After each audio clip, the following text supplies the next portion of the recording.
Hey Cakenistas, it's Marisha, and today I'm going to be doing an episode of Scaredy Cakes. Yay! I'm so excited. I'm going to be doing a severed arm cake. I wouldn't say, hey, why don't you grab the family together and you guys all make the severed arm, but it's definitely fun to make for a Halloween party. It's a trick and a treat. I like stuff like that, like I'll trick you and I'll treat you. I may be saving this cake just to sit outside. I don't know, people might call the police, so never mind. I'm not going to show anybody this cake. Let's get started.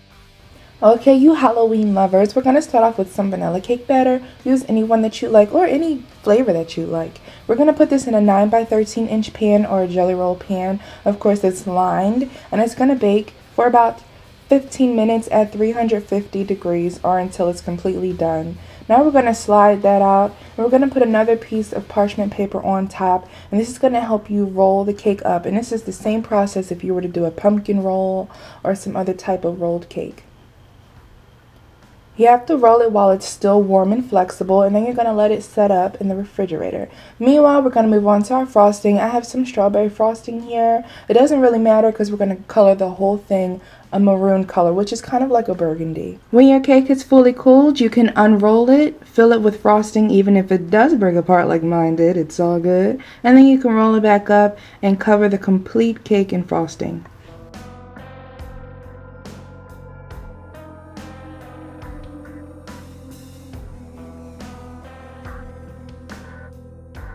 And at the elbow, I'm going to just cut it and bend it because this is going to be it's going to be really long. And I need it to have a little bit of bend to it. The best part about this cake is that we can be our own template. So I'm going to use my own hand tracing to be the template for my hand part of the cake. You can't see it, but it's there. Now I have some red velvet cake crumbs. I'm going to make some cake dough by adding a little bit of frosting to that. You notice that I tend to use meaty colored cakes when I do these gory cakes, like the brain cake. Now I'm going to shape my cake dough to the palm of my hand, and then I put my stencil under a glass cutting board. If you don't have a glass cutting board, you can just put it on top of your stencil and make it work like that. With the cake dough, you can actually shape your fingers, you could shape your hand, and you could just make use of it like it's clay.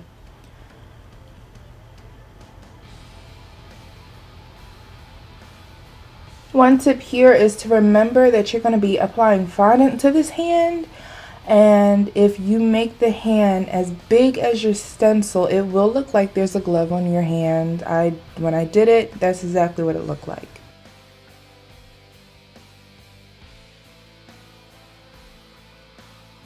Hey guys, hey, yeah.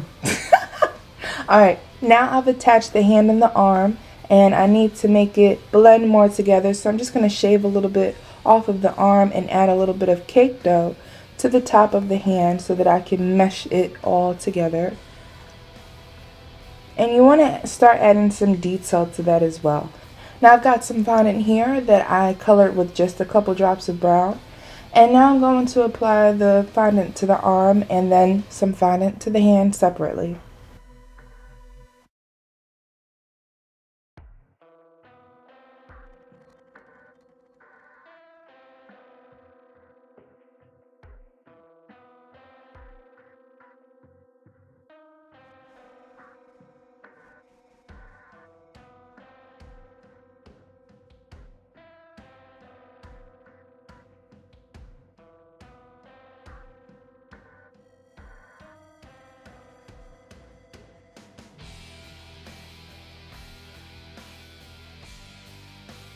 I'm going to carve in the indentations for the knuckles, and then I'm also going to start to mold the hand and the arm to look a little bit muscular so that you can see some of the characteristics of bone.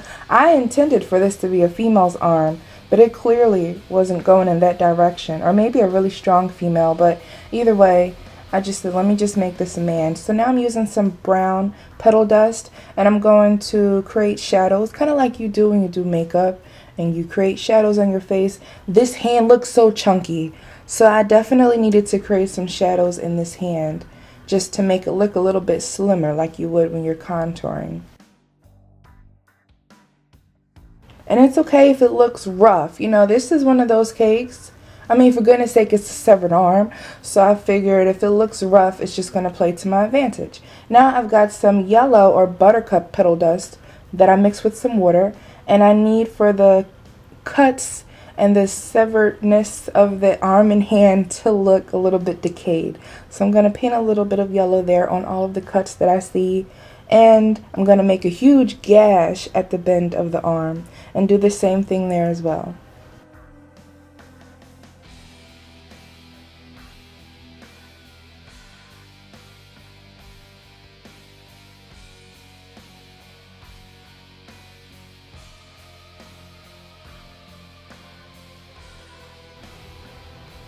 Now I'm going to once again add some of my maroon gel dye to that. And where all the little cuts are, I have a lot of little cracks in my hand. And I just use that to my advantage. So I just put blood on top of them to make them look like little gashes and little cuts. And then we're going to start to paint both of the gashes in the arm and hand. And then we are going to splatter it with some blood.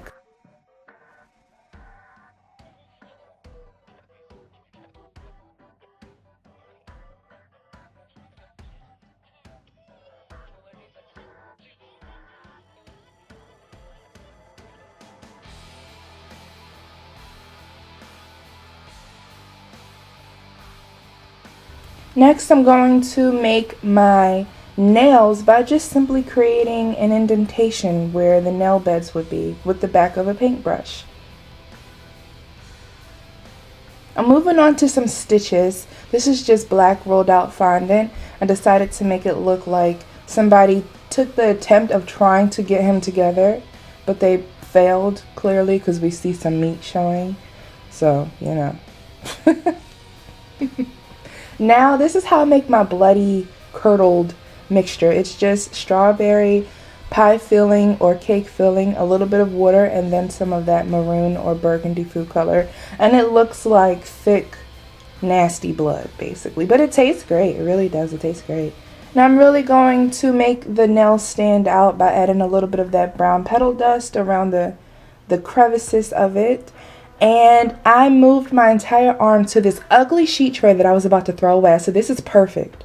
And while I did that, the arm kind of separated from the hand. And I said, hey now, I like this. So that's what we did. And I left the stitches on, as you can see. And I think this looks amazing. This guy hopes that you subscribe to this channel. He also hopes that you enjoyed this video. And if you did, to give it a thumbs up. And I hope that you follow me on Instagram at Marishas_Couture. Thank you guys so much for watching this video. Couture and a severed arm cake. Bye guys.